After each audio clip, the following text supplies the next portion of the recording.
Hello students, in this audio video we will discuss about the excess demand, means a phase in the economy when AD aggregate demand is more than aggregate supply. इससे पहले हम लोगों ने we have discussed already a phase of deficient demand और उसको ये भी पढ़ सकते हैं एक्सेस सप्लाई, ऐसा भी बोल के पहले को पढ़ सकते थे. अब पढ़ रहे कंसेप्ट ऑफ एक्सेस डिमांड. तो excess demand means excess of AD, मतलब एग्रीगेट डिमांड ज़्यादा है किससे? एग्रीगेट सप्लाई से. Demand is said to be excess when it is more than what is required for the fuller utilization of resources. Economy में सारे resources को utilise करके जितना एडी होना चाहिए, अगर उससे ज़्यादा एडी हो जाए तो that is called excess AD. According to Keynes, AD is excess when it is more than aggregate supply.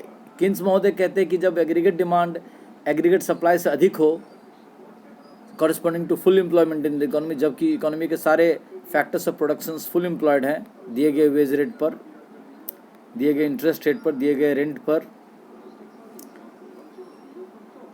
तब अगर AD से ग्रेटर हो तो कहा जाएगा कि this is a phase of excess demand. AD greater than AS condition है corresponding to full employment, मतलब factors of production fully employed है. कैसे फुली एम्प्लॉयड है? जो उस समय का वेज रेट है, जो उस समय का इंटरेस्ट रेट है, जो उस समय का रेंट है, जो उस समय का नॉर्मल रेट ऑफ प्रॉफिट है, उसके हिसाब से सारे factors of production fully employed हैं. तब जो एग्रीगेट सप्लाई हो रहा, अगर उससे ज़्यादा एग्रीगेट डिमांड हो जाए, that is the phase of excess demand. तो ये तो, और हम लोगों ने डेफिशिएंट डिमांड में क्या पढ़ा था कि deficient demand is a phase, तो फुल एम्प्लॉयमेंट के हिसाब से जो एग्रीगेट सप्लाई होना चाहिए उससे कम है एग्रीगेट डिमांड इकोनॉमी में, तो वो डेफिशिएंट डिमांड कहलाता है. ठीक है. अब है मेजरमेंट ऑफ एक्सेस डिमांड. तो डायग्रामेटिकली कैसे करेंगे, पहले इसको हम लोग समझेंगे.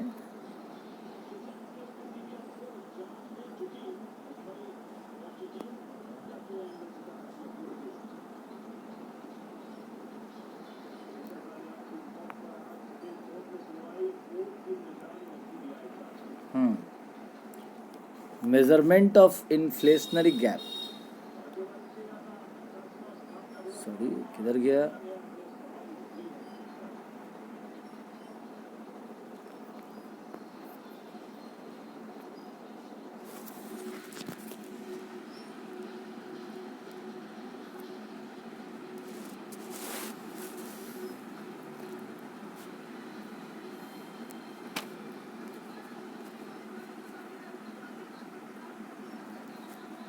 Where is the diagrammatic representation? ये रहा diagrammatic representation of excess demand. हाँ, ये देखिए,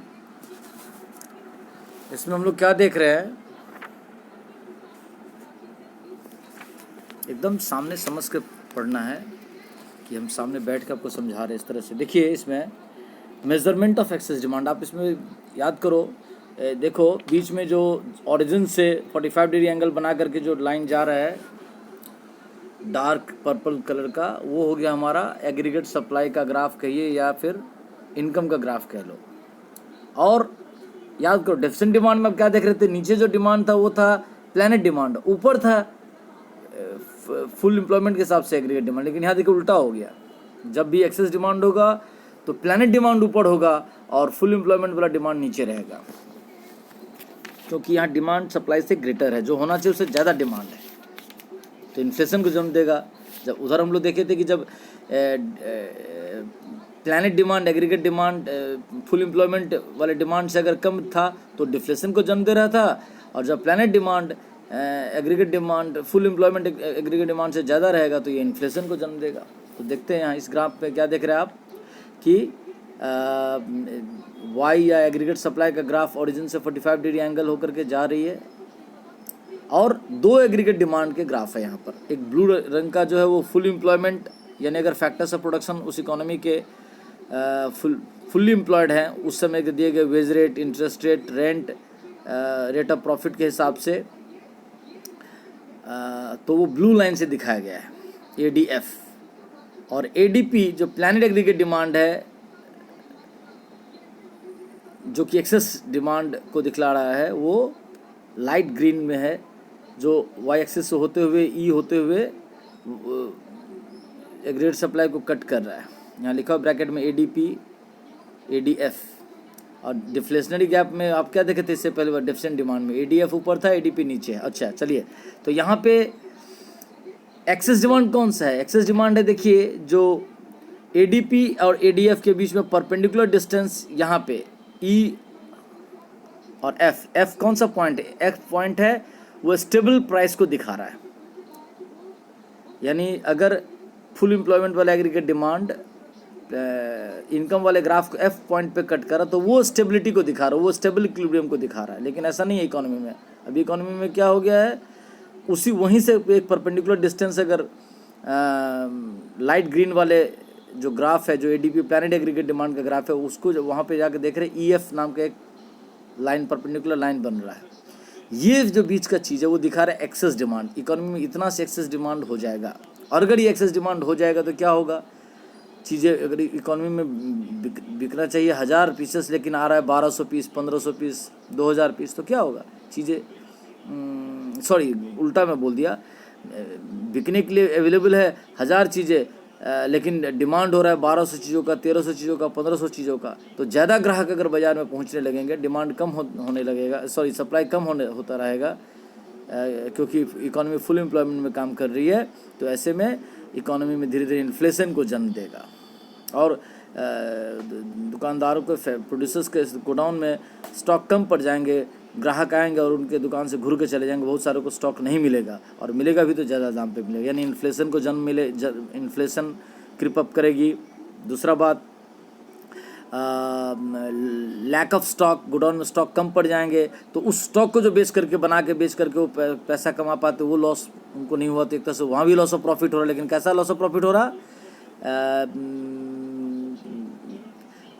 कुछ स्टॉक जो बना के बेच पाते वो नहीं बना के बेच पाए, है ना, क्योंकि फुल एम्प्लॉयमेंट ADF कम पड़ जा रहा है प्लैनेट एग्रीगेट डिमांड से। तो ये आप क्या कहते हैं उसको, ग्राफिकल रिप्रेजेंटेशन समझ लिए किसका, एक्सेस डिमांड का। चलिए अब इसके बाद देखते हैं, अब हम लोग पढ़ेंगे काउजेज ऑफ, हाँ, काउजेज ऑफ एग्रीगेट डिमांड। तो काउजेज ऑफ एग्रीगेट डिमांड,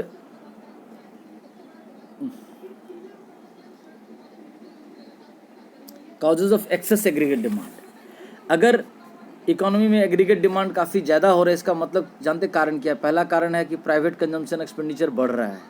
याद कीजिएगा, उधर हम लोग पढ़े थे डेफिशिएंट डिमांड में प्राइवेट कंजम्पशन एक्सपेंडिचर घट रहा है, यहाँ इंक्रीज हो रहा है, विच में occur owing to increase in propensity to, कहाँ लोगों का प्रोपेंसिटी टू कंज्यूम बढ़ रहा है, और वहाँ पढ़े थे कि प्रोपेंसिटी टू कंज्यूम घट रहा था डेफिशिएंट डिमांड में, और decrease in propensity to save, और सेविंग्स करने की प्रोपेंसिटी लोगों में घट रही है।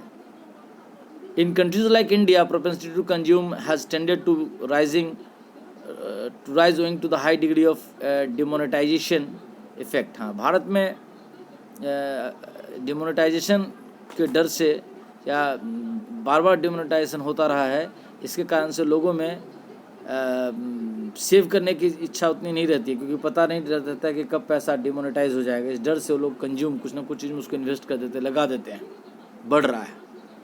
The poor try to spend more to live like the rich, और गरीब ज़्यादा खर्चा कर रहे हैं कि अमीरों ऐसा ज़िंदगी जिए।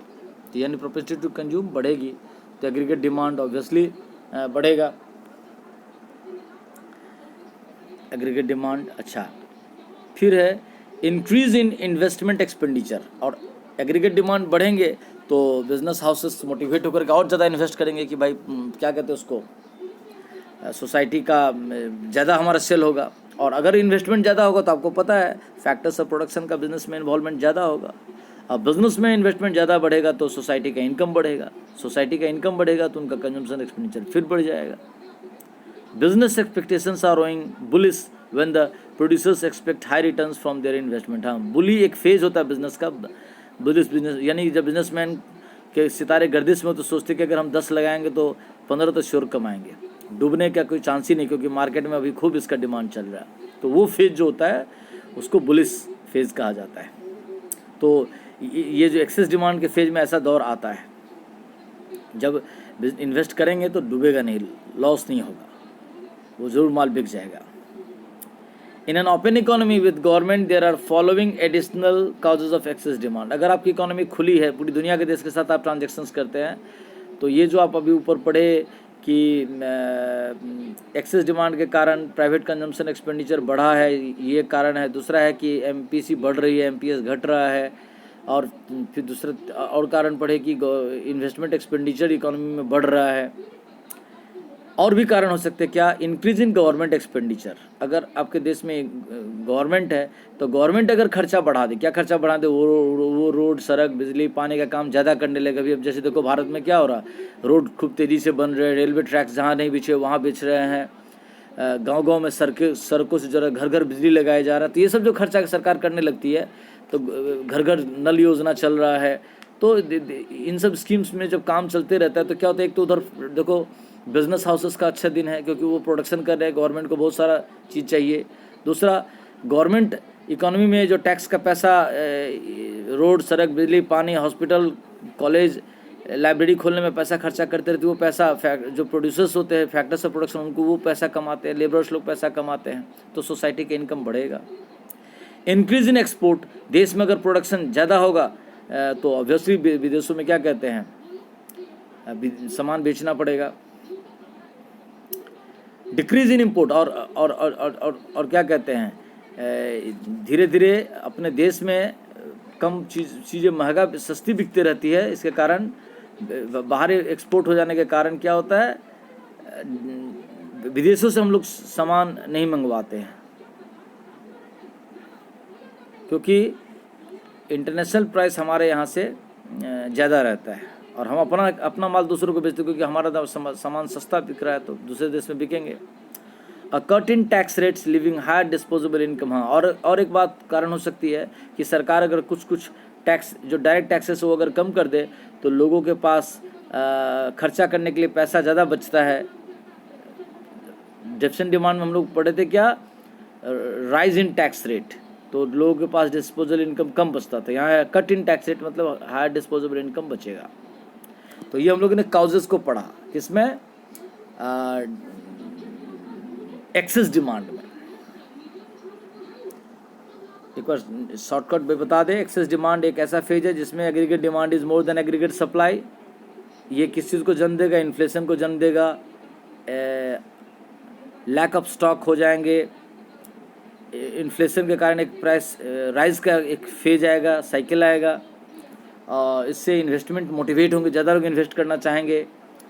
इन्वेस्टमेंट में फैक्टर्स ऑफ प्रोडक्शन का इन्वॉल्वमेंट होने के कारण सोसाइटी का इनकम और बढ़ेगा तो और ज़्यादा डिमांड करेंगे, प्रोपेंसिटी टू कंज्यूम बढ़ती जाएगी, प्रोपेंसिटी टू सेव कम होता रहेगा और इसके कारण होंगे गवर्नमेंट एक्सपेंडिचर्स बढ़ना, टैक्स रेट कट होना, एक्सपोर्ट बढ़ना, फिर कहते हैं गवर्नमेंट एक्सपेंडिचर्स बढ़ना, प्राइवेट कंजम्पशन एक्सपेंडिचर्स बढ़ना और इन्वेस्टमेंट एक्सपेंडिचर्स बढ़ना। ये इसके काउजेज हो गए।